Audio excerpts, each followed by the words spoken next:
I died at 2:47 a.m. on a Tuesday. I know the exact time because I was staring at the dashboard clock when the semi-truck's headlights filled my windshield like twin suns. There was no time to swerve. No time to pray. No time to even scream. Just impact, a sound like the world being ripped apart, and then, silence. But here's what they don't tell you about dying: you don't just disappear. You don't fade to black like a movie ending. I was still there. Still aware. Still me. Except I wasn't in my body anymore. I was above it. I floated near the crumpled ceiling of what used to be my Honda Accord, watching paramedics swarm around a broken thing that looked vaguely familiar. It took me 3 full seconds to realize that broken thing, that twisted, bleeding mess pinned between metal and shattered glass, was me. Female, approximately 32 years old, massive chest trauma, unresponsive. A paramedic with a buzz cut and tired eyes was shouting into his radio. His name tag read Morrison. I could see it perfectly, even though I was 15 feet above him. "We need life flight now." "She's coding." Coding. That meant dying. That meant my heart had stopped. I watched Morrison press 2 fingers against my neck, my body's neck, searching for a pulse he wouldn't find. I watched my blood pool on the asphalt, black under the street lights. I watched the truck driver stumble out of his cab, his face ghost white, his hands shaking as he stared at what he'd done. And I felt nothing. No pain. No fear. Just a strange, detached curiosity. Starting compressions. A female paramedic, young, blonde ponytail, wedding ring catching the light, positioned her hands on my sternum and began pumping. My body convulsed with each thrust. 30 compressions. 2 breaths through a bag valve mask. 30 more compressions. I wanted to tell her it was okay. That I was right here. That I could see her crying while she worked, tears streaming down her cheeks as she fought to restart a heart that had already given up. But I couldn't speak. I had no voice. No body. No lungs.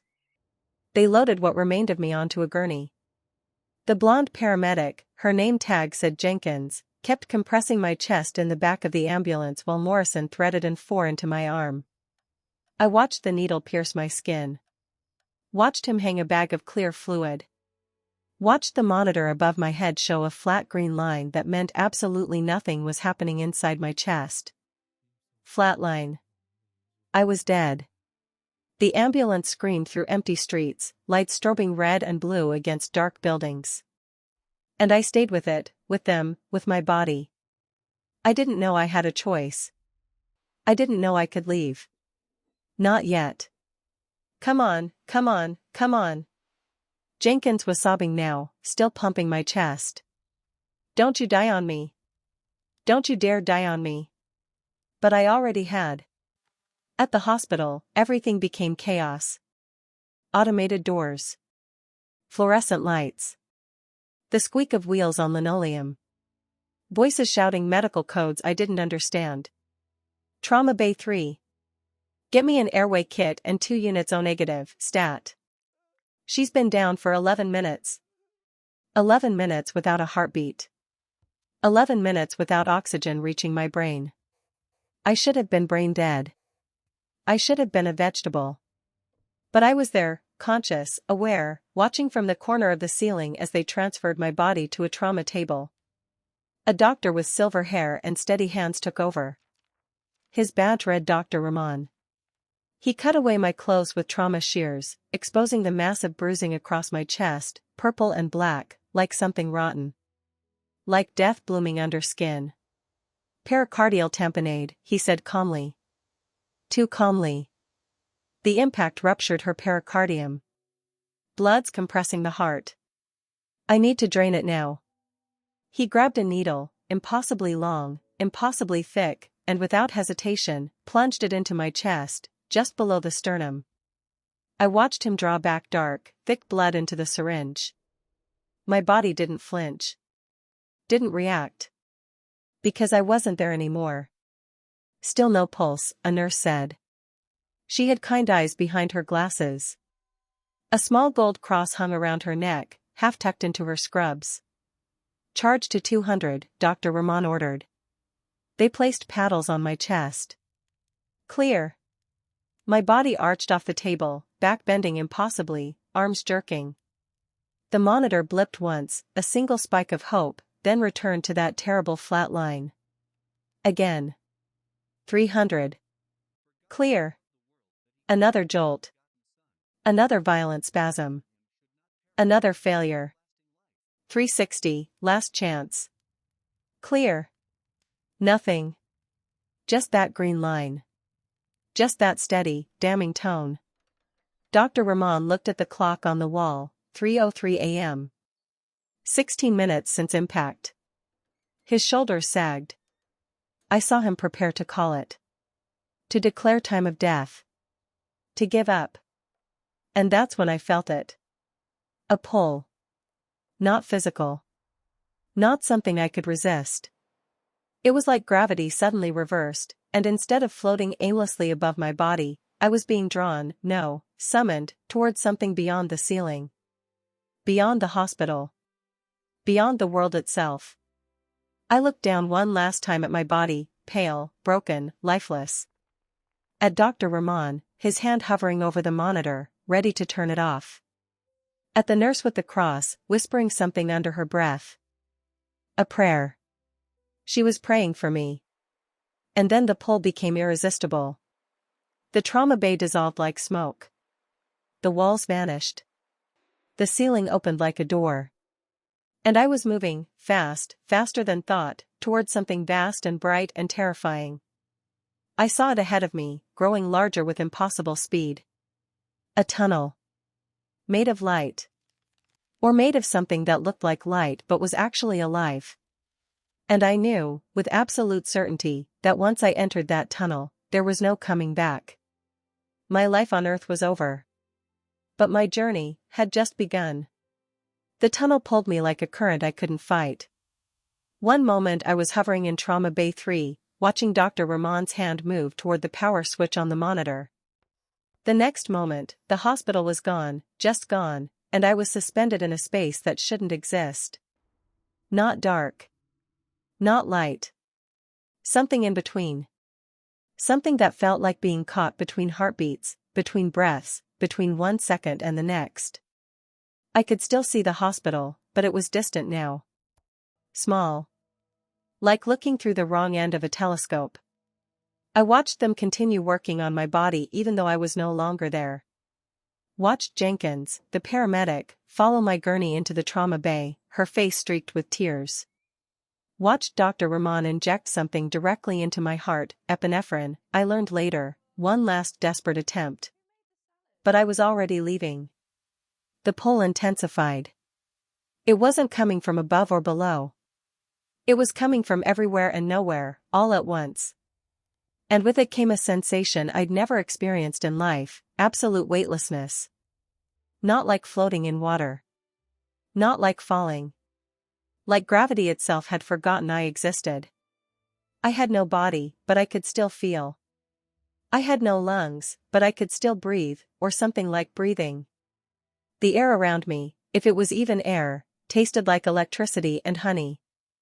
Like the moment before lightning strikes. Like standing on the edge of something infinite. And I could see. Oh God, I could see everything. I saw the hospital from above now, the entire building spread out like a blueprint. I saw the waiting room on the first floor where my sister Rachel sat, phone pressed to her ear, sobbing as she tried to reach my parents. I hadn't even known she was there. Nobody had called her yet. But somehow she knew. Somehow she'd woken up at 2:47 a.m. with my name on her lips and driven straight to the hospital. I wanted to tell her I was okay. I wanted to scream, "I'm right here." But I had no voice. No way to reach across the barrier between the living and the dead. Because that's what I was now. Dead. The word echoed in my consciousness like a stone dropped in still water. Dead. Dead. Dead. I'd spent 32 years avoiding that word. Avoiding that reality. I'd gone to 2 funerals in my entire life and left both early because I couldn't stand the finality of it. The permanence. The terrible, suffocating truth that one day, everyone you love, everyone you are, just stops. And now it was my turn. The pull grew stronger. The hospital shrunk further. I rose, or fell, or moved sideways through dimensions I couldn't name, faster and faster until the entire city was below me. Until I could see the curve of the earth itself, though I knew that shouldn't be possible. Until the stars weren't above me but around me, close enough to touch. And then I heard the voices. Not with ears. I didn't have ears anymore. But I heard them all the same, voices layered over voices, some familiar, some not, all of them calling my name. Sarah. Sarah. Sarah. My mother's voice. But younger. The way she sounded when I was a child and she'd tuck me into bed and sing me songs I'd long forgotten. My grandmother's voice. She'd died when I was 19. I hadn't thought about her in years. Sweet girl, she was saying. Sweet, stubborn girl. You're going to be okay. But not yet. Not like this. And underneath those voices, beneath them, around them, woven through them, was another voice. Deeper. Older. A voice that didn't speak words but somehow communicated directly into my soul. Come. Just that. Just come. And with that word, the tunnel appeared. I'd heard about tunnels. Every near-death story mentions the tunnel. I'd always thought it was a cliché. A myth. The brain's last desperate attempt to make sense of dying neurons and failing synapses. But this was no hallucination. The tunnel opened before me like a throat, like the universe itself was swallowing me whole. It was made of light, but not white light. Every color imaginable spiraled along its walls, colors I'd never seen before, colors that don't have names in any human language.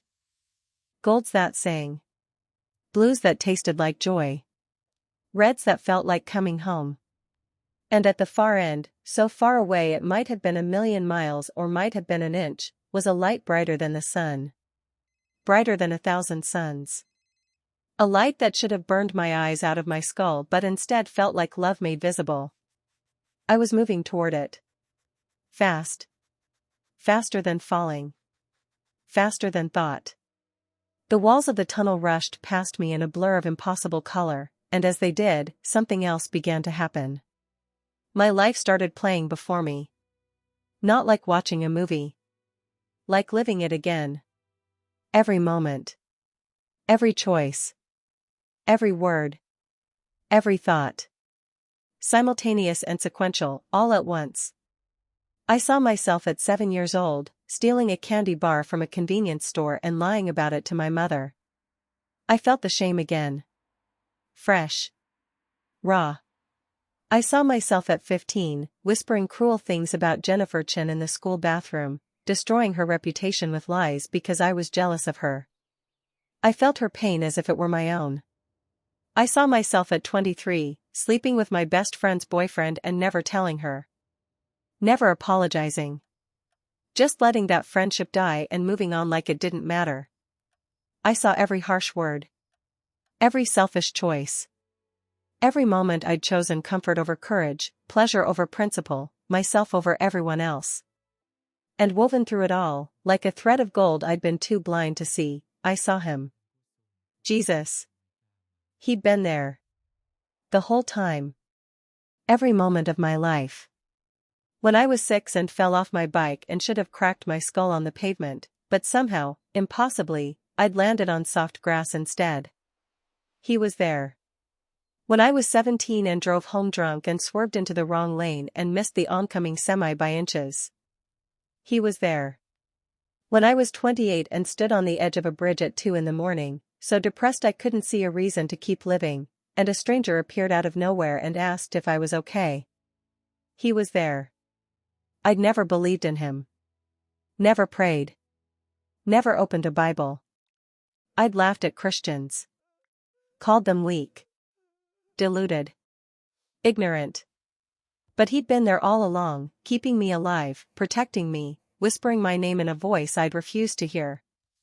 And now that it was too late, I could see it all. I could see every moment he'd reached for me and I'd turned away. The shame of it crushed me. Even without a body, I felt it, a weight so heavy it should have stopped my heart. Except my heart had already stopped. The tunnel began to narrow. The light at the end grew larger, brighter, more intense. And with it came a sound like music, but not music. Like a trillion voices singing in perfect harmony, or the sound the stars would make if they could laugh. Worship. I knew, without being told, that's what it was. The sound of creation praising its creator. The sound of every angel, every saint, every redeemed soul that had ever lived, joining in one eternal song. And I realized, with a terror that shook my very soul, I didn't belong there. I'd spent my whole life rejecting the one they were singing to. I'd mocked him. Denied him. Lived as if he didn't exist. And now I was hurtling toward him at the speed of light, and I had absolutely nothing to say in my defense. The light engulfed me. Consumed me. I couldn't see. Couldn't think. Could only feel the weight of my own unworthiness pressing down like a mountain. And then, suddenly, impossibly, the tunnel opened. And I stepped out into eternity. Into a place where the colors were more real than reality. Where the air itself was alive. Where every atom vibrated with a joy so profound it hurt. I stood on ground that felt like crystal and looked like gold and somehow was both and neither. I stood beneath a sky that had no sun but was filled with light. I stood in a garden where flowers bloomed in impossible shades and trees stretched toward a horizon that had no end. I stood in a place I'd denied existed. Heaven. And in the distance, walking toward me through the garden, was a figure I recognized even though I'd never seen him before. A man in a white robe. With carpenter's hands. And eyes that held galaxies. Jesus. And then he spoke. And everything changed. I need to tell you something about that tunnel, something I didn't understand at first, something that terrifies me even now, months later, as I remember it. The tunnel wasn't just a passageway. It was a judgment. Every moment I traveled through it, every second I moved closer to that blinding light, my life was being weighed. Measured. Examined down to the atomic level of my soul. And I was doing the weighing myself. You see, nobody was accusing me. There was no booming voice listing my sins. No demon with a clipboard checking off my failures. I was seeing myself, truly seeing myself, for the first time in my life. Every choice. Every consequence. Every ripple effect of every action I'd ever taken. And I couldn't lie about any of it. In life, I'd been a master of self-deception. I'd convinced myself I was a good person. A decent person. Sure, I made mistakes, but who doesn't? I'd never killed anyone. Never robbed a bank. I'd donated to charity twice a year. I'd recycled. I'd voted. I was fine. But in that tunnel, the word fine shattered like glass. I saw my college roommate, Amanda, crying in our dorm bathroom at 3 a.m. after I'd told her she was getting fat. I'd laughed about it. Called it tough love. But I saw now, truly saw, that she'd developed an eating disorder that followed her for 15 years. Because of me. Because of 5 words I'd thrown at her like stones. I saw my father, sitting alone at the kitchen table on my 25th birthday, staring at his phone, waiting for a call that never came. I'd been too busy. Too important. Too wrapped up in my own life to remember. I saw him blow out a single candle on a cupcake he'd bought for himself. For me. A candle I never saw. I saw Marcus, the homeless man who used to sit outside my office building. I'd walked past him 217 times. Never made eye contact. Never acknowledged he existed. I saw him die 3 years later, alone, frozen to death in an alley, still believing the world was full of people like me. People who'd trained themselves not to see him. 217 times. The tunnel showed me the exact number. And I realized something that made me want to scream. Every single thing I'd ever done, every word, every thought, every choice, had mattered. Had created consequences I'd never considered. Had shaped reality in ways I'd been too selfish to notice. The light ahead grew brighter, and with it came a heat that wasn't physical but spiritual. Like standing before the sun and having it search every shadow inside you, every dark corner you'd hidden even from yourself. I wanted to run. To turn back. To hide. But the tunnel only moved forward. There was no reverse. No escape. Only this terrifying movement toward absolute truth, absolute light, absolute holiness. And I was absolutely not holy. I'd thought death would be the end. Lights out. Fade to black. Nothing. I'd spent years arguing with Christians about it, mocking their fairy tales about afterlife and judgment. I'd been so certain. So confident. I'd been so wrong. The walls of the tunnel began to pulse, not with color now, but with sound. That same worship I'd heard before, but closer, louder, until it vibrated through every particle of whatever I was made of now. And underneath the worship, I heard something else. Weeping. Someone was crying for me. I strained to hear through the symphony of angelic voices. There, beneath the harmony, beneath the light, I heard her. Nurse Jenkins. The paramedic with the wedding ring and the tears. She was still in the trauma bay. Still standing over my body even though Dr. Rahman had called time of death at 3:04 a.m. And she was praying. Jesus, she was whispering, hands clasped so tight her knuckles were white. Jesus, please. Please. I don't know if she knew you. I don't know if she ever asked. But I'm asking. I'm begging. Please don't let her die without knowing you. Please. Her prayer rose up through dimensions like smoke, like incense, like a lifeline thrown into an ocean. And the tunnel shifted. The light ahead didn't dim, but it changed. Became less terrifying. Less consuming. As if Jenkins' prayer had somehow purchased me a moment of mercy I absolutely didn't deserve. I wanted to thank her. I wanted to weep. I wanted to tell her that her prayer had reached across the border between life and death and had touched something in the realm beyond. But I was still moving. Still being pulled forward. And now, new images began to flash through my mind, not memories this time, but visions. Future events. Things that hadn't happened yet. I saw the earth from above, spinning in darkness. I saw cities burning. I saw people, millions of people, looking up at the sky with expressions of absolute terror. I saw wars. Famines. Earthquakes. Chaos spreading like cancer across nations. And I saw something else. Something that made every other vision pale in comparison. I saw him coming back. Jesus. Not as a baby in a manger. Not as a teacher with parables. But as a king. As a judge. As a warrior riding a white horse with eyes like fire and a sword coming from his mouth. I saw the sky split open like fabric being torn. I saw every knee bow, not because they wanted to, but because they had to. Because in his presence, pride became physically impossible. I saw people I knew, friends, family, co-workers, and I saw their faces as they realized, too late, that it was all real. That every sermon they'd ignored, every invitation they'd rejected, every moment of conviction they'd suppressed, had been their last chance.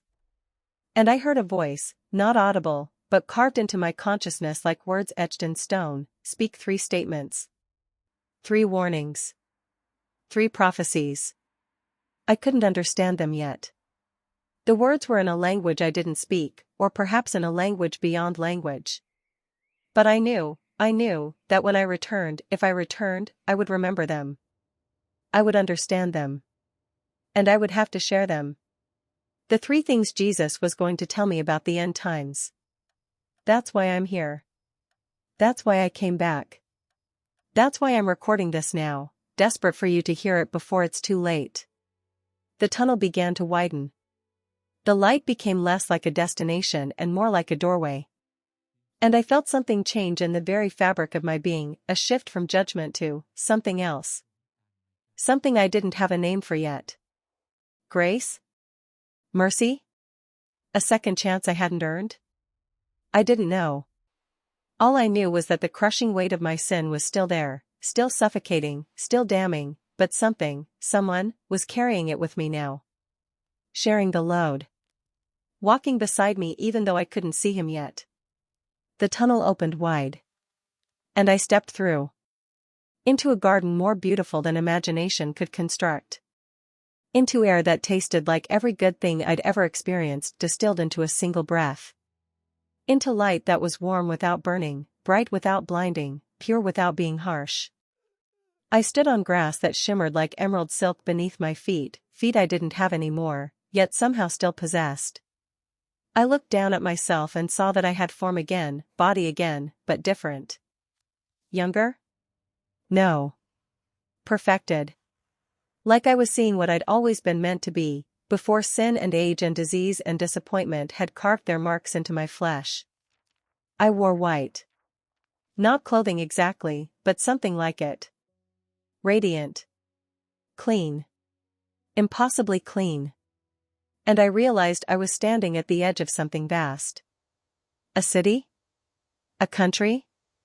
A dimension that stretched beyond the horizon, golden streets, yes, actual gold, but not like jewelry, like living metal that hummed with purpose, and crystal structures that caught the light and threw rainbows across courtyards where people walked and laughed and embraced.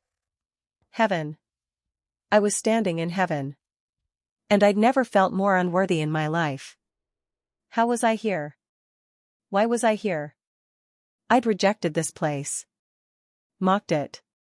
Denied it existed.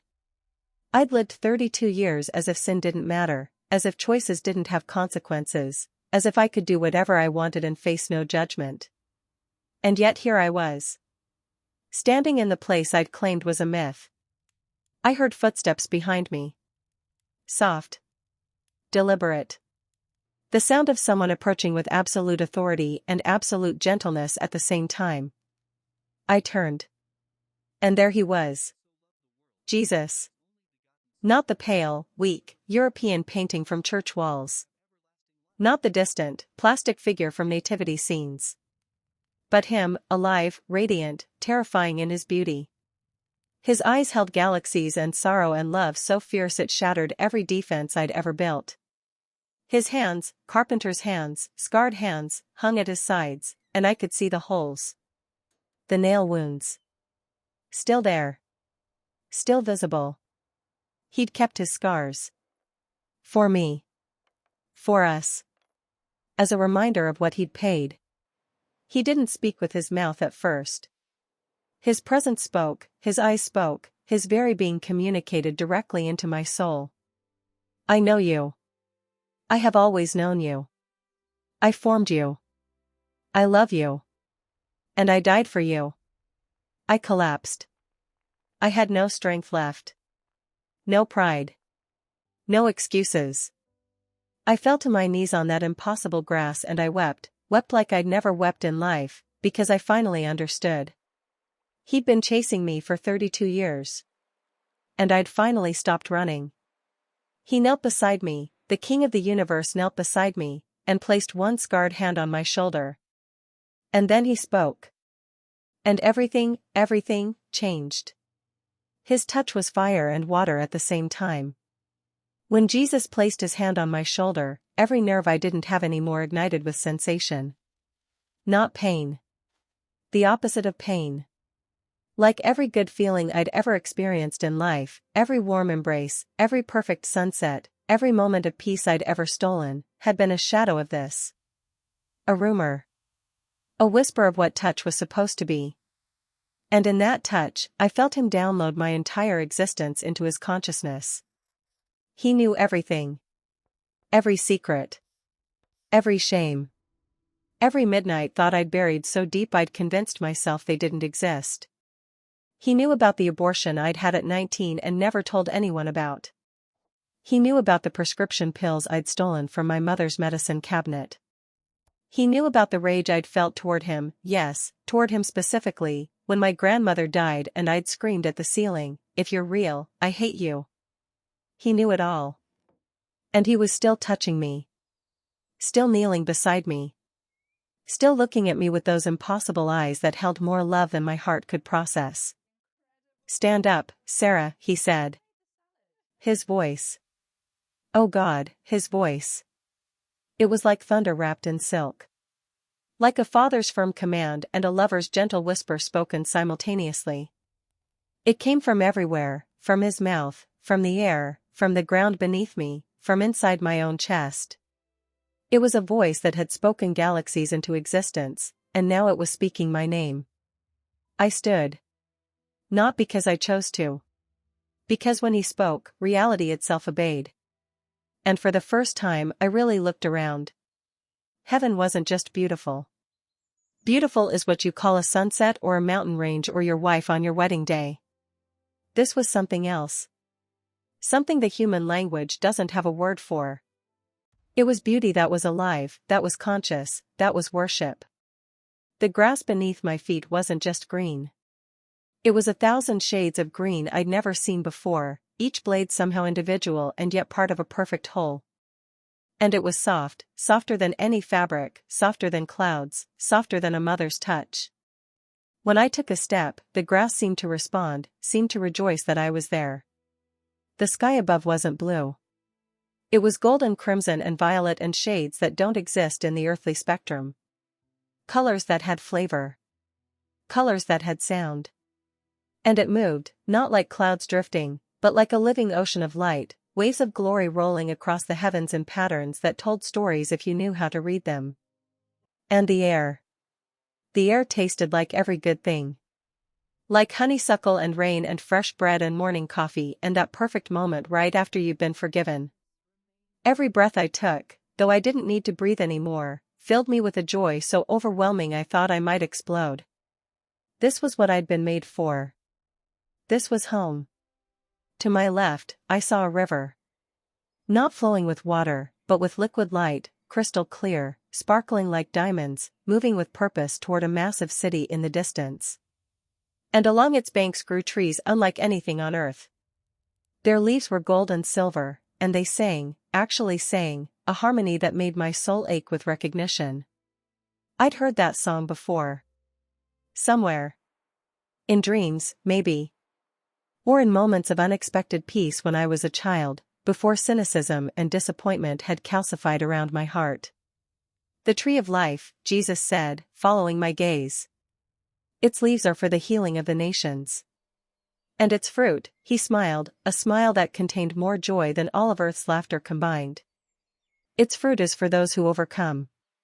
I looked at him. Really looked at him. He stood about 6 feet tall, though height seemed almost meaningless here. His hair was dark, curled, touched with bronze highlights that caught the light. His skin was olive, weathered, the skin of someone who'd spent years working in the sun. His beard was full and well kept. His shoulders were broad, carpenter's shoulders, made strong from years of cutting wood and hauling stone.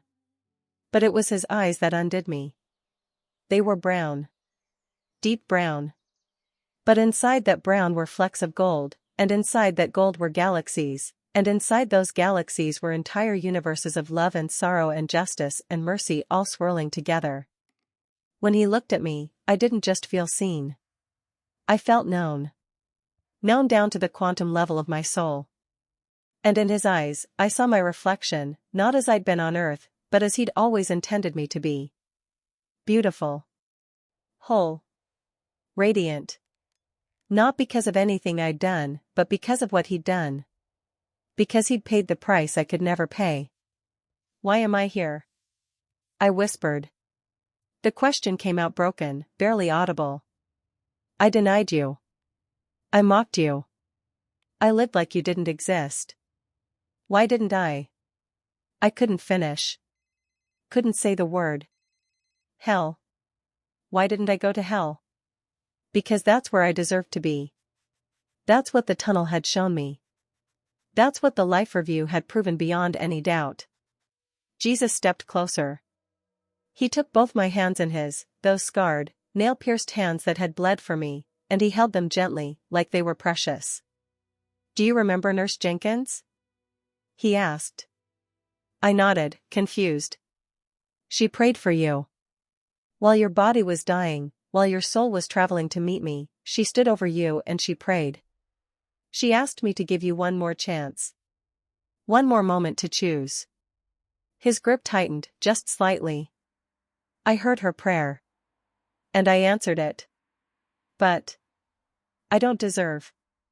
"No," he interrupted, and his voice was firm now, commanding. "You don't. None of you do. That's the point, Sarah. If you could earn this," he gestured around us, at the impossible beauty, at the golden city in the distance, at the angels I could now see flying overhead, their wings creating symphonies with every stroke. "If you could earn this, then I wouldn't have needed to die." He released one of my hands and touched his side, where the spear had pierced him 2,000 years ago. I saw the scar there, a wound that had never fully closed. "I paid your debt," he said softly. "Every sin. Every failure. Every moment you denied me. I carried it to the cross. I bled for it. I died for it. And when you took your last breath on that highway, when your heart stopped and your soul left your body, my blood covered you. Not because you deserved it. But because someone prayed. And because I've been waiting 32 years for you to finally see me." I collapsed again. This time he caught me, held me, let me sob into his chest like a child. And I cried for every wasted year, every ignored conviction, every moment I'd chosen pride over surrender. "I'm so sorry," I choked out. "I'm so sorry." "I know," he whispered. "I've always known. And I've always forgiven you. You just needed to be here to accept it." He held me for what might have been seconds or might have been years. Time didn't work the same here. And in that embrace, I felt something break inside me. Not break like shatter. Break like chains breaking. Like prison doors bursting open. Like a dam giving way and letting decades of shame and guilt and self-hatred finally flood out and be washed away. When I finally pulled back, I looked up at him, and I saw tears on his face. Jesus was crying. For me. "Why are you crying?" I asked. "Because I've missed you," he said simply. "I've missed you every day of your life.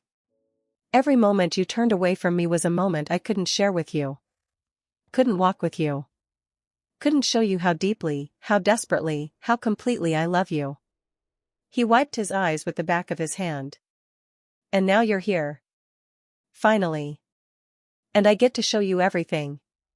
He turned and gestured toward the city in the distance, a city of gold and crystal and light, with walls that sparkled like jasper and gates that blazed like pearls. I could hear singing coming from it.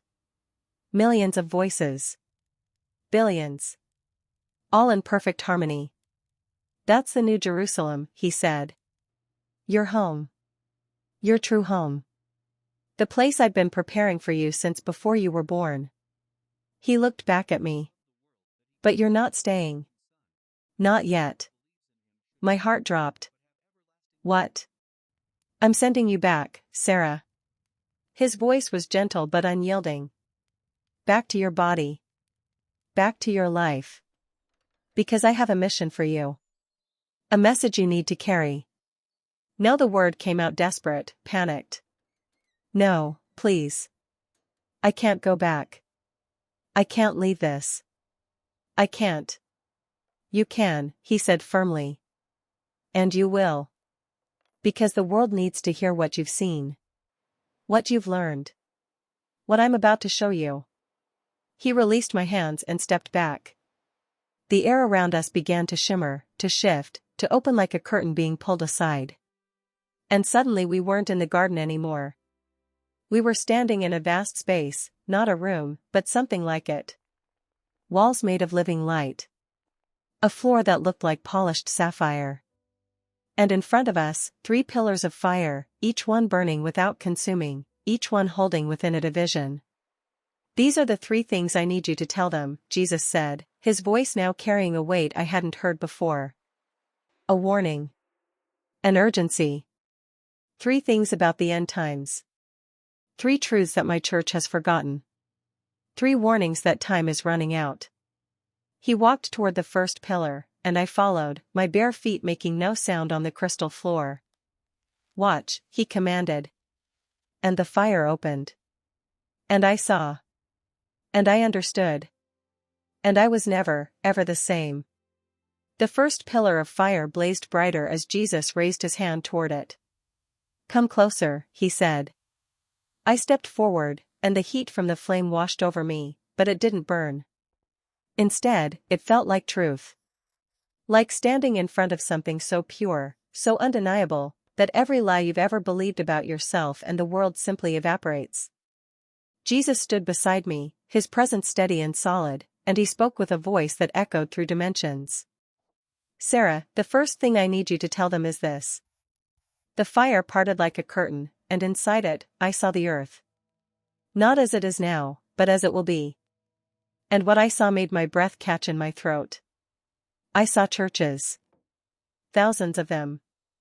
Millions. Buildings with crosses on top, steeples reaching toward heaven, parking lots full of cars on Sunday mornings.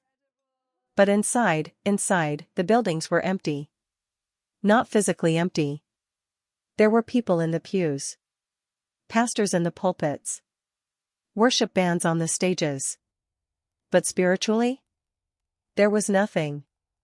Just hollow shells going through motions, singing songs with their mouths while their hearts were a million miles away. I saw pastors preaching sermons about self-help and prosperity and positive thinking, never mentioning sin, never warning about judgment, never speaking my name with reverence and fear. They'd turned my gospel into a self-improvement seminar. My cross into a good luck charm. I saw congregations more concerned with entertainment than with holiness.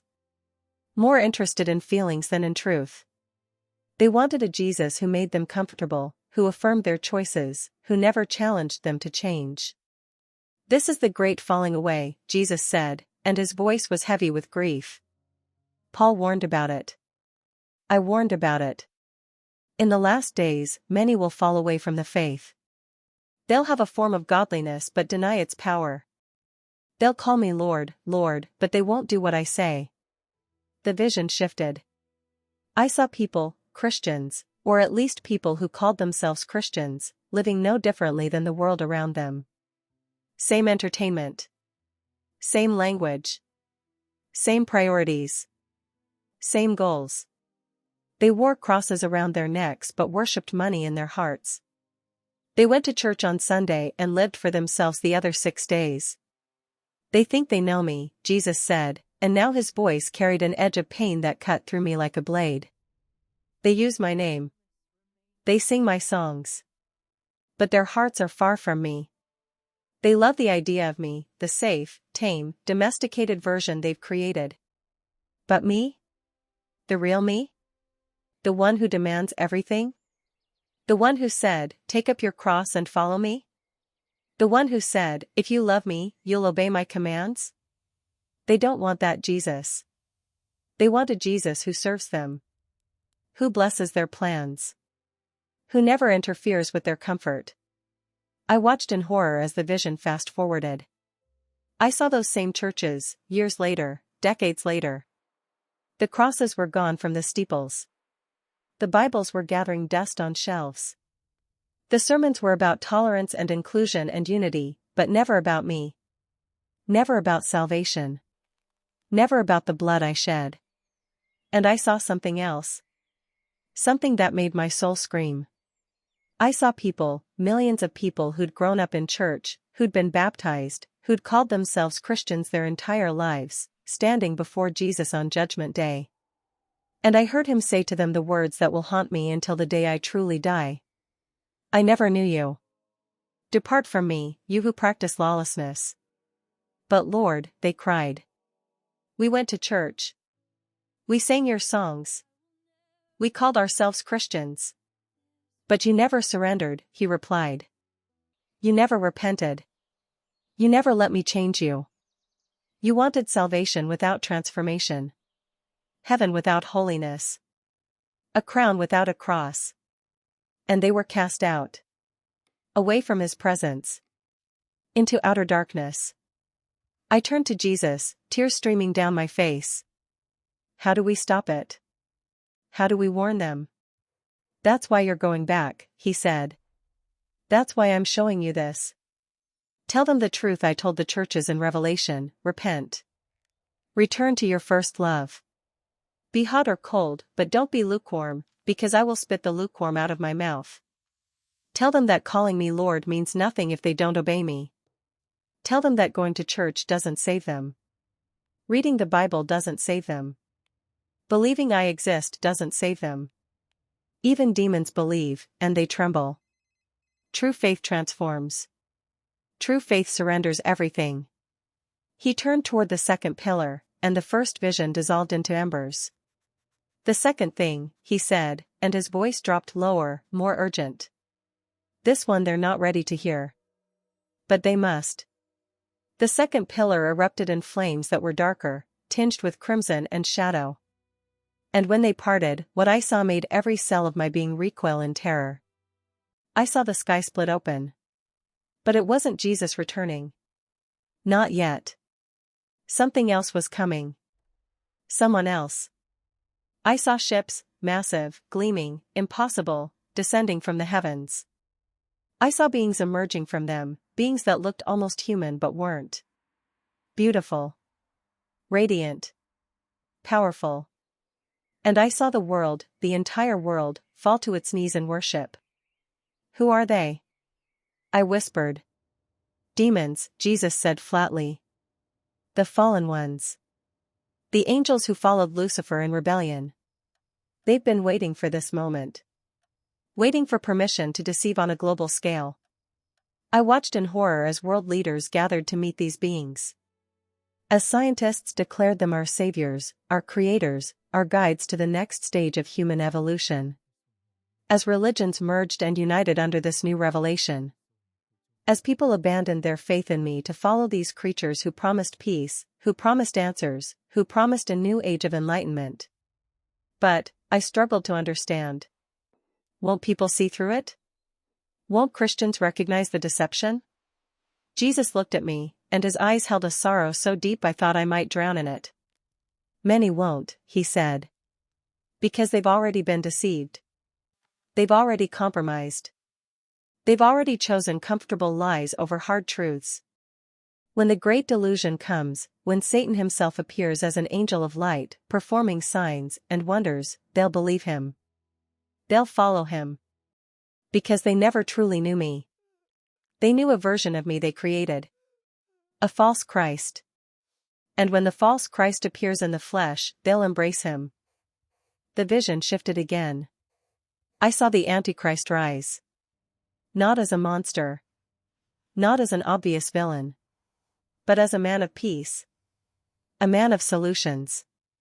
A man who united the world under one government, one economy, one religion. A man who performed miracles, healing the sick, calling fire from heaven, even appearing to rise from the dead. And I saw Christians, millions of them, take his mark. Accept his system. Worship his image. Why?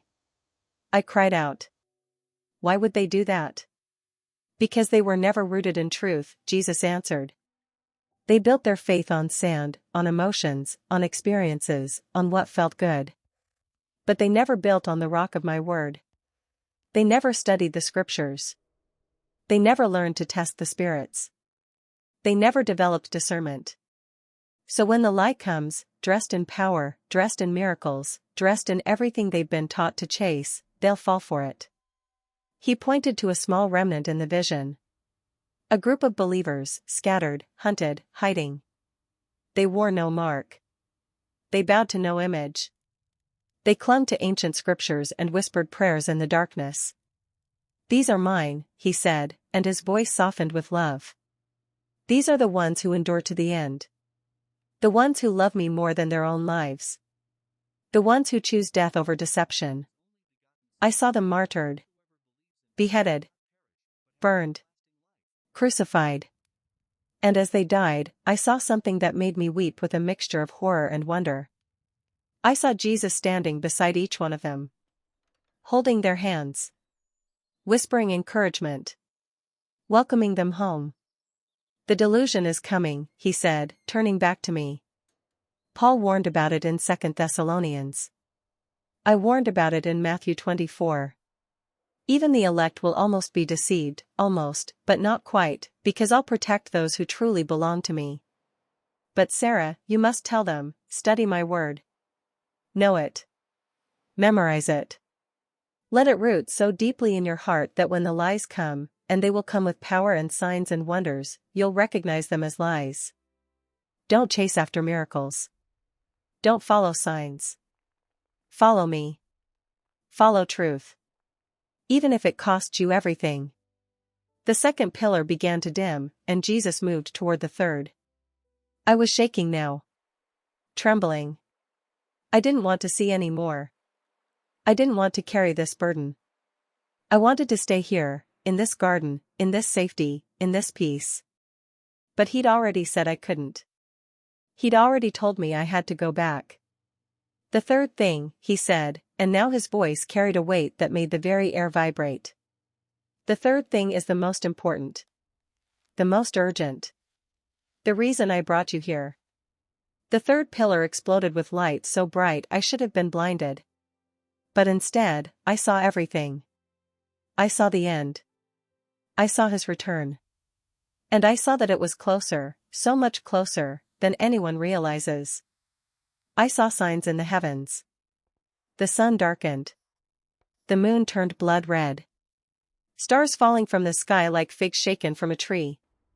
The earth itself groaning, shaking, preparing for the arrival of its king. I saw people running for the mountains, begging the rocks to fall on them, trying to hide from the face of the one who sits on the throne. And then I saw him. Jesus. But not the gentle carpenter kneeling beside me now. This was Jesus the King. Jesus the Judge. Jesus the Warrior. He rode a white horse, and his eyes were flames of fire. On his head were many crowns. On his thigh was written a name, King of Kings and Lord of Lords. From his mouth came a sharp sword, the word of God, speaking judgment and justice. And behind him came armies. Millions of saints clothed in white. Millions of angels with trumpets raised. All of heaven mobilized for the final battle. I saw him touch down on the Mount of Olives, and the mountain split in two. I saw every knee bow, every single one. The proud. The powerful. The presidents and princes and billionaires who thought themselves untouchable. The atheists who denied him. The religious leaders who twisted his words. The lukewarm Christians who'd never truly surrendered. Every single knee. Some bowed in worship. Some bowed in terror. But all bowed. This is coming, Jesus said, and his voice was thunder. Soon. Sooner than any of them expect. The signs are already in motion. The stage is already set. The players are taking their positions. And when the final curtain rises, there will be no more time for repentance. No more chances. No more grace periods. He turned to me, and the vision faded, and we were back in the garden. Back in the quiet. Back in the safety of his presence. But the weight of what I'd seen pressed down on me like a mountain. How soon? I whispered. He smiled sadly. No one knows the day or the hour. Not even the angels. Only the Father. But Sarah, he cupped my face in his scarred hands. The season is here. This generation will not pass away before all these things take place. Tell them. Warn them. Beg them. Time is running out. What do I say? My voice broke.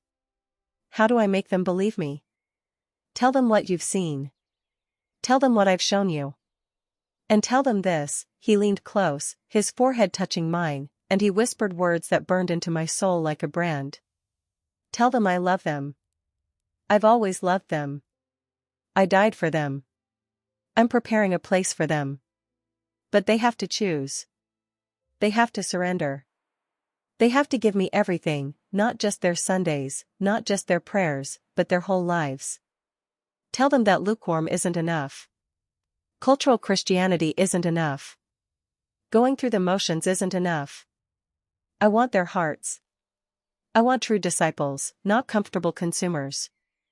Tell them that I'm coming back, not as a baby in a manger, but as a king on a throne. And tell them that on that day, everyone will see me for who I truly am.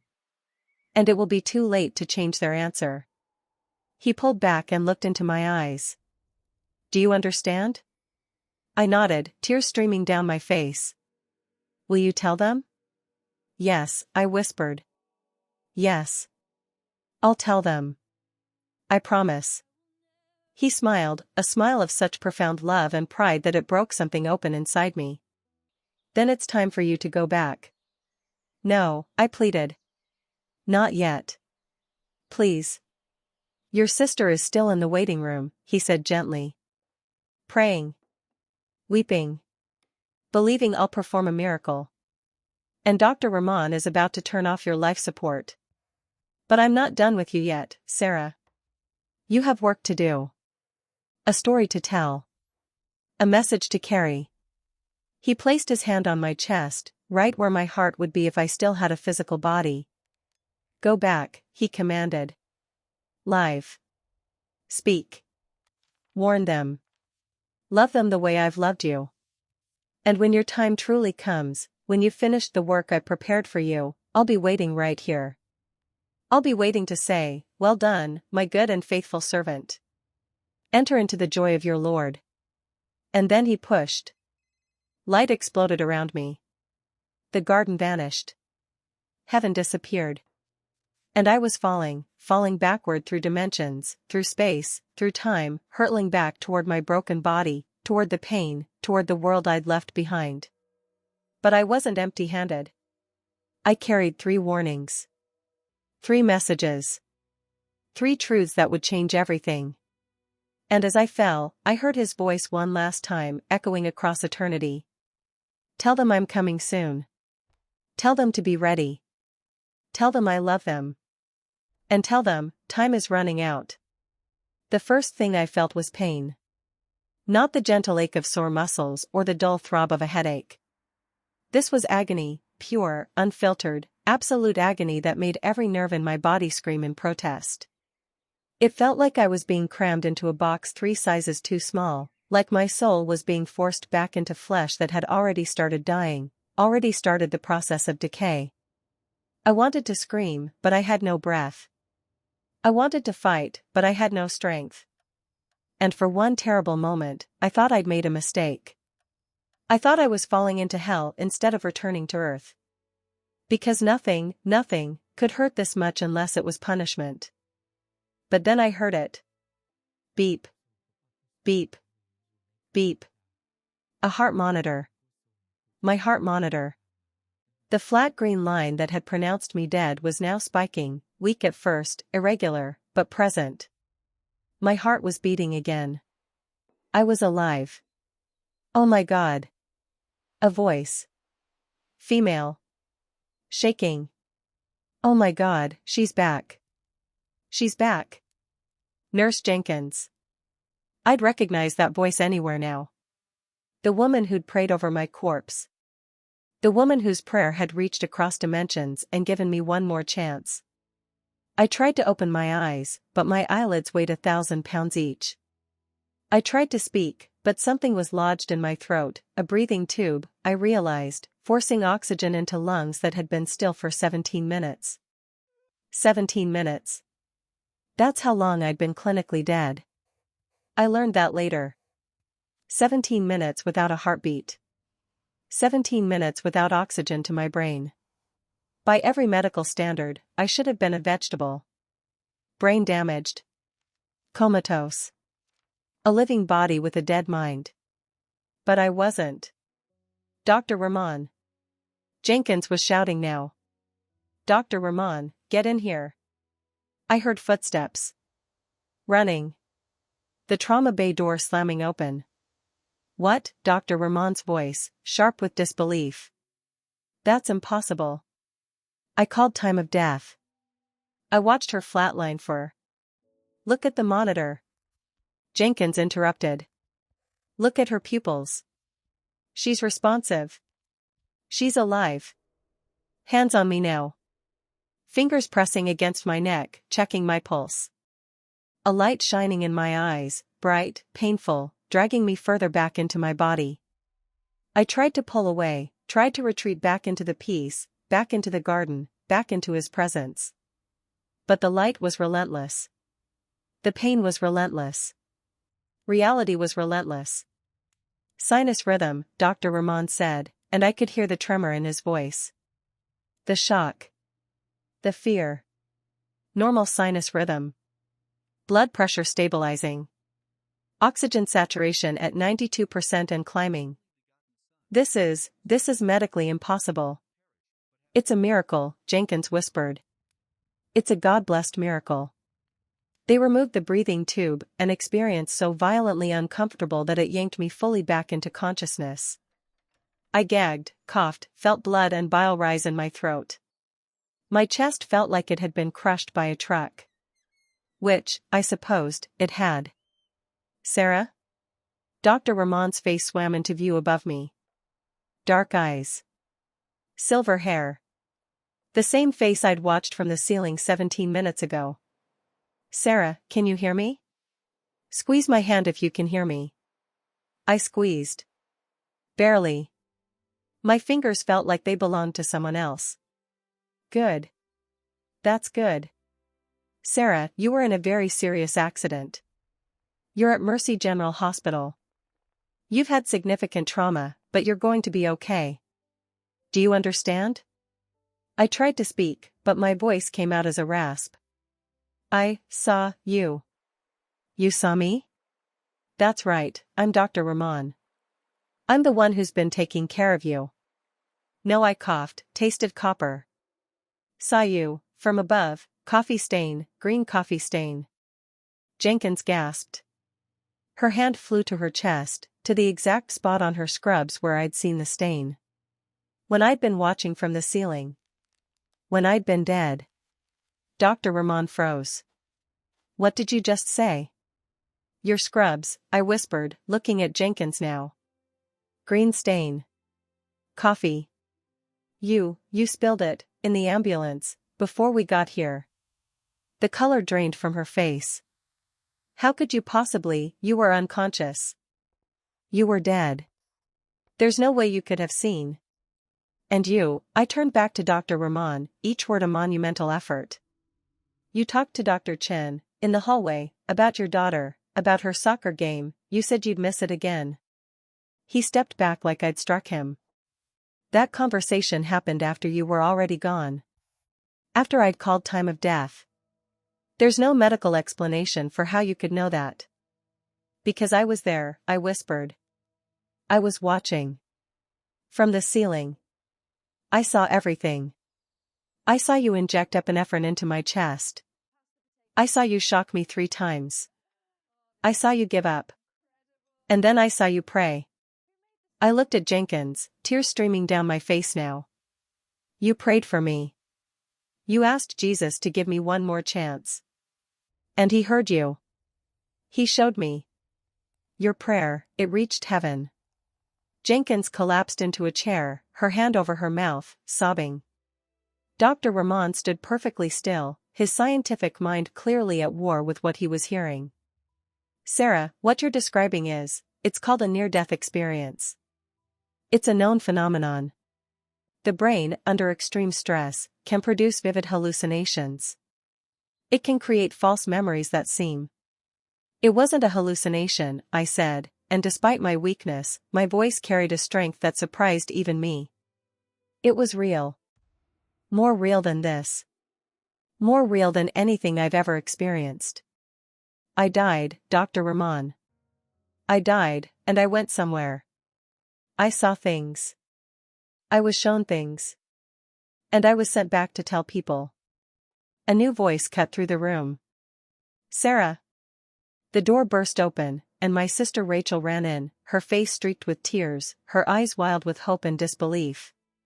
A nurse tried to stop her, visiting hours, protocols, patient stability, but Rachel shoved past her and grabbed my hand. "You're alive," she sobbed.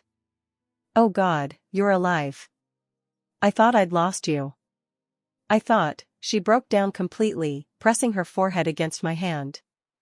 "Rachel," I whispered. "I saw you. In the waiting room. You were wearing your blue hoodie. The one I bought you for Christmas. And you were on the phone with Mom, trying to reach her in Florida." Rachel's head snapped up. "How did you? There's no way you could know that. You were in surgery. You were." "I was dead," I finished. "And my soul left my body. And I saw you. I wanted to tell you I was okay, but I couldn't. I couldn't reach you. And then Jesus took me somewhere. Showed me things. Rachel, I saw heaven.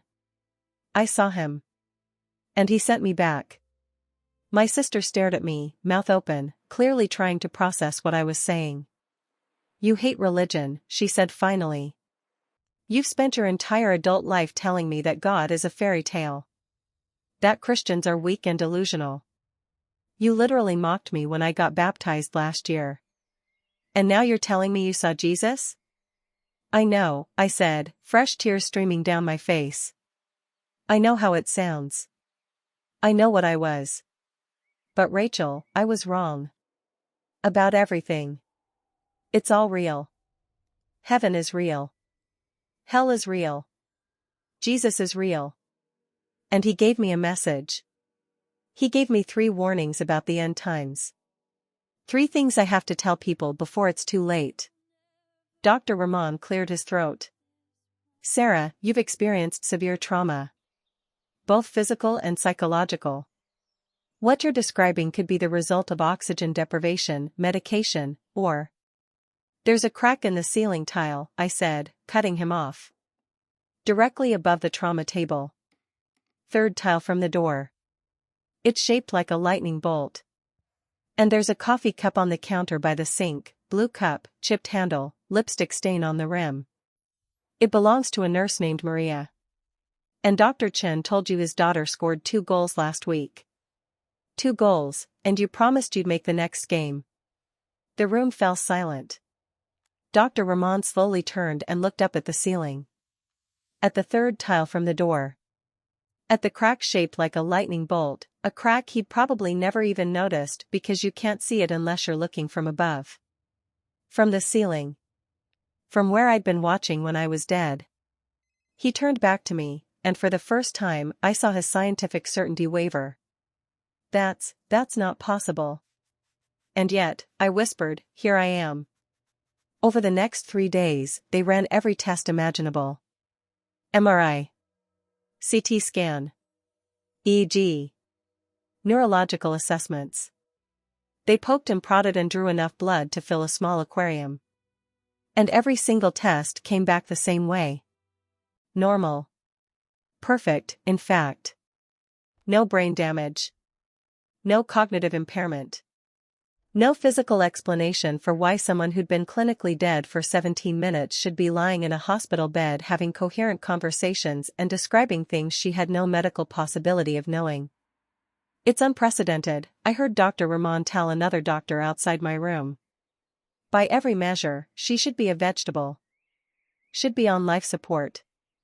But she's fine. Better than fine. It's like the death never happened. Like her body just reset." "Miracle," the other doctor said, and it wasn't a question. "I don't believe in miracles," Dr. Ramon replied. "Maybe you should start." Jenkins came to visit me on the 2nd day. She sat beside my bed, holding my hand, crying softly. "I need to tell you something," she said. "Something I've never told anyone at this hospital." I waited. "I almost didn't become a paramedic," she continued. 6 years ago, I was ready to quit. I'd lost too many patients. Watched too many people die despite everything I did to save them. I was burned out. Broken. ready to walk away. And one night, at my absolute lowest point, I prayed.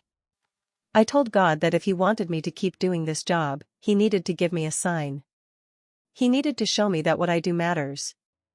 That the prayers I whisper over dying patients aren't just shouting into the void. She looked up at me, tears streaming down her face. And then you died. And I prayed for you. And you came back. And you told me that my prayer reached heaven. That Jesus heard me. That it mattered. She squeezed my hand. Sarah, you're my sign. You're the answer to a prayer I prayed 6 years ago. God kept me in this job just so I could be there that night. Just so I could pray you back to life. We cried together. Two women who'd been strangers 4 days ago, now bound together by a miracle neither of us fully understood. What are you going to do now? She asked finally. I looked out the window at the city beyond. At the people walking past the hospital, oblivious. At the world continuing to spin, unaware that one of their own had died and come back with a message from beyond. I'm going to tell them, I said quietly. Everyone who'll listen. I'm going to tell them what I saw. What He showed me. The 3 warnings He gave me about the end times. I'm going to warn them that time is running out. That Jesus is coming back. That they need to choose, really choose, before it's too late. They won't all believe you, Jenkins said softly. I know, I replied. I wouldn't have believed me either. But I have to try. He sent me back for a reason. He gave me a second chance, not just to live, but to warn others. To love them the way He loves them. To beg them not to make the same mistakes I did. I turned back to her. I wasted 32 years, Jenkins. 32 years of my life living like eternity wasn't real.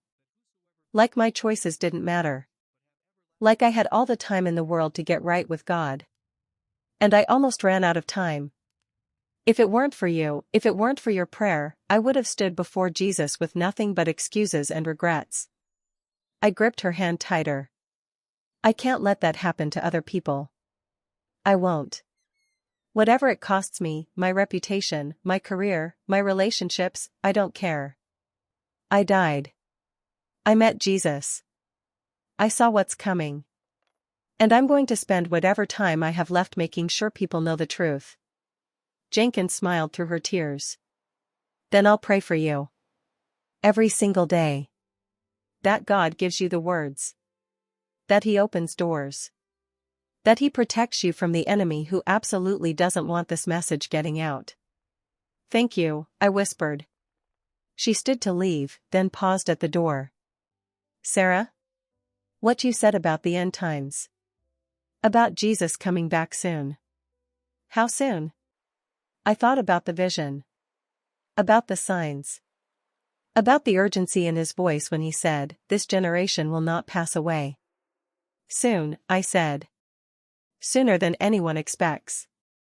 The stage is already set. The signs are already happening. And when He returns, I met her eyes. Jenkins, when He returns, there will be no more time. No more chances. No more second opinions or do-overs. Every knee will bow. Every tongue will confess. And the only question that will matter is, did you surrender to Him? Did you truly make Him Lord? Or did you just call Him Lord with your mouth while your heart belonged to the world? She nodded slowly. Then we better get to work. Yes, I agreed. We better. She left, and I was alone with my thoughts. With my mission. With the weight of 3 warnings that could save souls or be dismissed as the ravings of a brain-damaged accident victim. But I knew the truth. I'd been there. I'd seen Him. I'd heard His voice. And nothing, absolutely nothing, would stop me from sharing what He'd shown me. Even if the whole world called me crazy. Even if I lost everything. Because I'd already died once. And the second time? The second time, I wanted to hear Him say, "Well done." They released me from the hospital 6 days after I died. 6 days. Dr. Rahman called it medically inexplicable but clinically stable. He signed the discharge papers with hands that still trembled slightly when he looked at me, as if I was proof that everything he'd learned in medical school, everything he'd built his career on, had cracks in its foundation. "Stay in touch," he said as I left. 4 follow-ups. 4, for whatever this is. I promised I would. But we both knew what he was really asking. Tell me more. Tell me what you saw. Tell me if it's real. And I would. Eventually. But first, I had to figure out how to live in a world that suddenly felt paper thin. How to exist in a reality that I now knew was just the shadow of something infinitely more substantial. Everything looked different now. The sunlight streaming through my apartment window wasn't just light, it was a pale echo of the radiance I'd stood in. The music playing on my neighbor's radio wasn't just sound, it was a broken fragment of the worship I'd heard in heaven. Even the people I passed on the street looked different. I could see them now, really see them. Not just their faces and clothes and expressions, but their souls. Their eternity. The choices they were making every single day that were steering them toward one of 2 destinations. And most of them had no idea. Most of them were sleepwalking toward judgment, convinced they had time, convinced they were fine, convinced that death was some distant appointment they could reschedule indefinitely. I'd been one of them. But now? Now I couldn't unsee what I'd seen. Couldn't unhear what I'd heard. Couldn't unfeel the weight of his hands on my shoulders when he said, "Tell them. Warn them. Time is running out." So I started talking. My parents flew in from Florida the day after I woke up.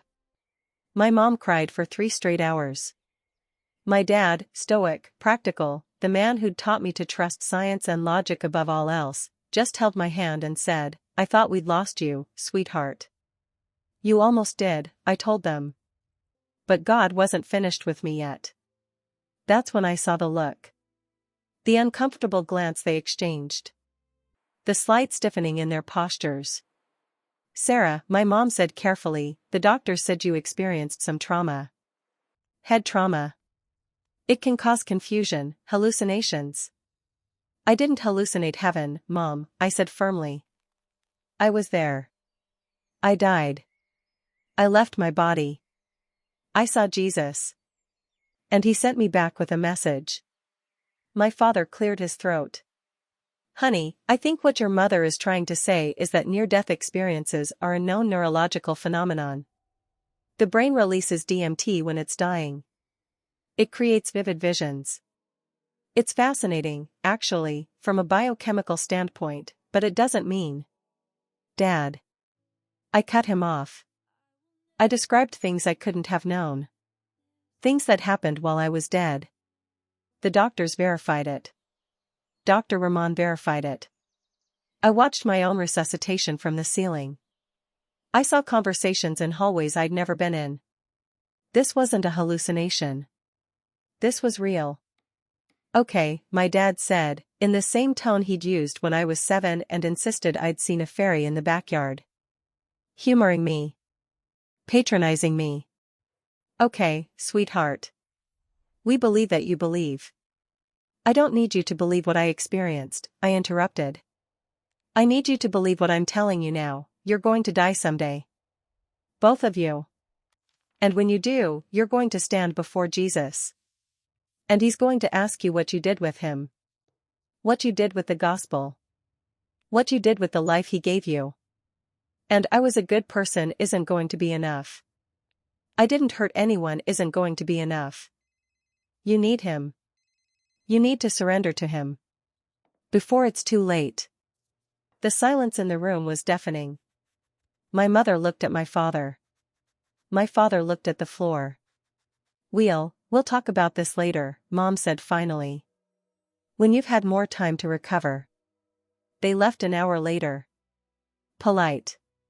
Concerned. Convinced their daughter had suffered some kind of psychological break. I cried for an hour after they left. But I didn't stop. I'd had a close circle before the accident. 8 people I'd known since college. We'd get together every other weekend, drinks, dinner, laughing about old memories and current drama. They'd been texting nonstop since the accident, checking on me, offering support. So I invited them over. Cooked dinner. Waited until everyone was comfortable.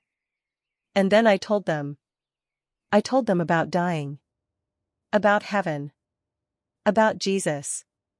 About the 3 warnings he'd given me. About the great falling away. About the coming delusion. About his return. By the time I finished, you could have heard a pin drop. So, Marcus said finally, attempting a laugh, "You're, like, a born-again Christian now?" "I'm a surrendered follower of Jesus now," I corrected. I always believed he existed, somewhere in the back of my mind. But I never gave him my life. I never let him be Lord. And I almost paid for that with my eternity. "Sarah," Jen said gently, "we're really glad you survived." "We are. But this is a lot. You died. You had a traumatic experience. Maybe you need to talk to someone.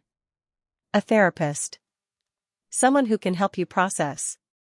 "I don't need therapy," I said. "I need you to listen. I need you to understand that everything we've been living for, careers, money, relationships, comfort, none of it matters. None of it lasts. We're all going to die. Every single one of us. And what happens next is determined by what we do right now. By whether we surrender to Jesus or keep living for ourselves." "Jesus?" David laughed outright now. "Come on, Sarah. You're the one who used to mock people who went to church. You're the one who called religion a crutch for weak people. And now you're telling us we need to, what, get baptized and start singing hymns?" "I'm telling you that I was wrong," I said, my voice breaking. "About everything. I was arrogant. I was blind. I was headed for hell, and I didn't even know it. And if it weren't for a paramedic who prayed over my dead body, I'd be there right now. Separated from God forever. Separated from hope, from love, from light. And I don't want that for you. I love you guys. I don't want you to wait until you're dying to figure out that it's all real." Another silence. Then, one by one, they stood up. Made excuses. Left early. By 9 p.m., I was alone in my apartment, surrounded by half-eaten food and the wreckage of friendships I'd just destroyed. But I didn't stop. If my family wouldn't listen, if my friends wouldn't listen, then I'd find people who would.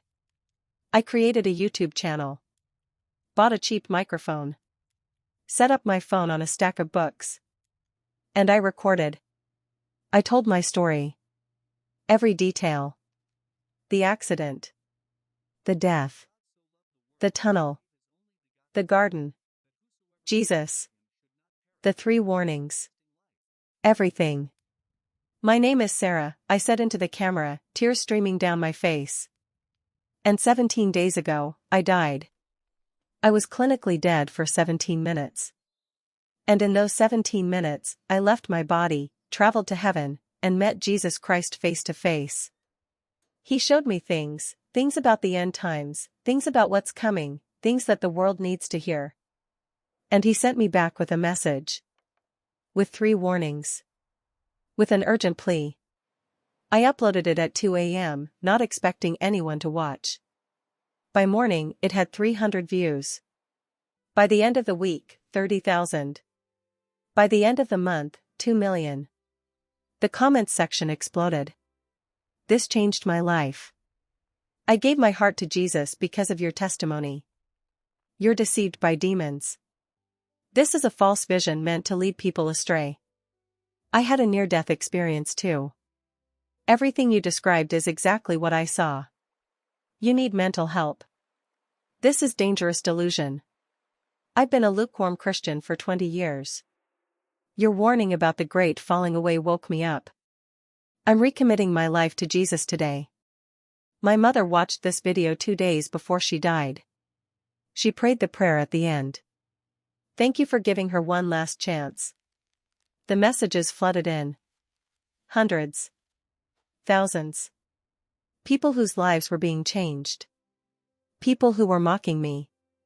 People who were searching for truth. And I answered as many as I could. Because this was my mission now. This was why he sent me back. I lost my job. My boss called me into his office 3 weeks after I returned to work. He'd seen the videos. Heard the rumors. "Sarah, we need you to focus on your career," he said carefully. "This religious content you're creating is becoming a distraction. It's affecting your professional reputation. Our clients are starting to ask questions."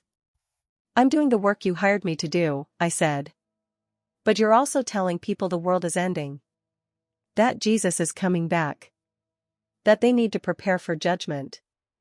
Sarah, that's not the image we want associated with our firm." "So you're firing me for being a Christian?" "I'm letting you go because you're no longer a good fit for our culture." Translation: You're too much trouble. I walked out with a severance check and a clear conscience. I lost most of my friends. The group text went silent. Invitations stopped coming. When I ran into Jen at the grocery store, she gave me a tight smile and said, "I hope you're doing better," before speed-walking away. Only Rachel stayed. Only my sister, who'd already been a Christian when I died, who'd prayed for my salvation for years. "I knew God would reach you eventually," she said, crying and laughing at the same time. "I just didn't think it would take you dying to make it happen." "Me either," I admitted. I lost my comfort. Money got tight. Savings dwindled. I picked up freelance work, gig economy jobs, anything to pay rent while I spent every spare moment recording videos, writing blog posts, speaking at any church that would have me. Small churches, mostly. Ones willing to let the crazy lady who died and met Jesus share her testimony. But I didn't care. Because I was seeing results. Altar calls where dozens came forward. Baptisms of people who'd been atheists a month before. Messages from around the world, Muslims who'd encountered Jesus in my videos and couldn't deny him anymore. Hindus who'd been searching for truth and found it in my testimony. Buddhists who'd discovered that enlightenment had a name, Jesus Christ. And Christians, thousands of lukewarm, comfortable Christians, who were waking up. "I've been going to church my whole life," one woman wrote, "but I've never truly surrendered. I've been playing Christian." Your warning about the great falling away terrified me because I realized I'm part of it. But not anymore. Today, I'm giving Jesus everything. "I've been compromising for years," a man confessed. "Watching the same shows as the world. Using the same language. Living for the weekend. But your message about Jesus coming soon shook me awake. I'm done being lukewarm. I'm done playing games. It's time to be a real disciple. This is why I'm still here. This is why he sent me back. Not to be comfortable. Not to rebuild the life I had before. But to sound the alarm. To be a watchman on the wall. To shout into the darkness, wake up. Time is running out. If you're watching this, reading this, hearing this, it's not an accident. God brought you here. Jesus orchestrated this moment. The Holy Spirit is speaking to your heart right now, and you have a choice to make. To the atheists and skeptics. I was you. I spent 32 years denying God's existence. Mocking believers. Calling Christianity a fairy tale for weak minds. But I was wrong. I died. I left my body. I saw heaven. I met Jesus. It's all real. More real than anything in this world. And you're going to stand before him someday, sooner than you think. What will you say to him? What excuse will you give for rejecting the one who died for you? Please. Don't wait until you're dying to figure out that he's real. Accept him now. Surrender to him now. Before it's too late. To Muslims, Hindus, Buddhists, and seekers of all faiths. I respect that you're searching for truth. But I need you to hear this: Jesus isn't just another prophet, another teacher, another path to God. He is God. He is the way, the truth, and the life. No one comes to the Father except through him. I saw him. I met him. And he made it clear, there's only one door to heaven. Only one name that saves. Only one sacrifice that covers sin. His name is Jesus. And he loves you. He died for you. He's calling you. Please. Answer him. To cultural Christians and the lukewarm. This one's going to be hard to hear. You go to church. You call yourself a Christian. You might even read your Bible occasionally, throw up a prayer when life gets hard. But has Jesus ever truly been Lord of your life? Have you surrendered everything to him? Or are you just using him as fire insurance, a get-out-of-hell-free card you're keeping in your back pocket while you live however you want? Jesus warned about this in Matthew 7. He said, "Not everyone who says to me, 'Lord, Lord,' will enter the kingdom of heaven, but only the one who does the will of my Father." He said that many will come to him on Judgment Day and say, "Lord, we prophesied in your name, cast out demons in your name, did many miracles in your name." And he will say, "I never knew you. Depart from me." Does he know you? Or do you just know about him? There's a difference. The great falling away is happening right now. Churches are compromising. Pastors are preaching soft messages that never challenge, never convict, never call for surrender. Christians are living no differently than the world. And Jesus is watching. And he's coming back soon. Don't be lukewarm. Don't be comfortable. Don't play games with your eternity. Give him everything. Or risk hearing the most terrifying words in Scripture, "I never knew you." To true believers. Keep going. I know it's hard. I know the world hates you. I know even the church sometimes looks at you like you're too extreme, too radical, too intense. But you're right. Jesus is coming back soon. The signs are all around us. Time is running out. Don't compromise. Don't water down the message. Don't trade truth for popularity. Love people fiercely. Warn them urgently. Live like eternity is real, because it is. And when he returns, when the sky splits open and every knee bows, you'll hear the words we're all longing for. Well done, good and faithful servant. Enter into the joy of your Lord. If you've never surrendered to Jesus, if you've been living for yourself, if you've been putting it off, if you've been comfortable in your sin, you can change that right now. Right now. You don't have to wait for church. You don't have to talk to a pastor. You don't have to clean yourself up first. Jesus is right there with you. Right now. Waiting. Calling your name. And all you have to do is answer. Pray this with me. Out loud if you can. From your heart. Jesus, I believe you're real. I believe you died on the cross for my sins. I believe you rose from the dead. And I believe you're the only way to salvation. I'm sorry. I'm sorry for living for myself. For ignoring you. For rejecting you. For thinking I had time. I don't want to wait anymore. I surrender. All of me. My past, my present, my future. My life isn't mine anymore. It's yours. Forgive me. Save me. Change me. Make me new. I'm yours, Jesus. Completely yours. From this moment until forever. Thank you for loving me. Thank you for dying for me. Thank you for giving me a second chance. In your name I pray. Amen. If you prayed that, if you meant it, then something just happened. You were born again. Your name was just written in the Lamb's Book of Life. Angels are rejoicing in heaven right now because you just made the most important decision of your existence. Welcome to the family. Welcome home. I don't know when Jesus is coming back. No one does. Not even the angels. But I know it's soon. The stage is set. The signs are in motion. The prophecies are unfolding before our eyes. And when he comes, when the trumpet sounds and the sky splits open and every eye sees him, there will be no more time. No more chances. No more grace periods. Every knee will bow. Every tongue will confess. And the only question that will matter is, did you surrender to him? Not, did you go to church? Not, were you a good person? Not, did you believe he existed? But, did you give him your life? Did you make him Lord? Did you surrender everything? Please. Don't wait. Don't assume you have tomorrow. Don't think you can put this off until you're older, until life settles down, until you're ready. You might not get another chance. I almost didn't.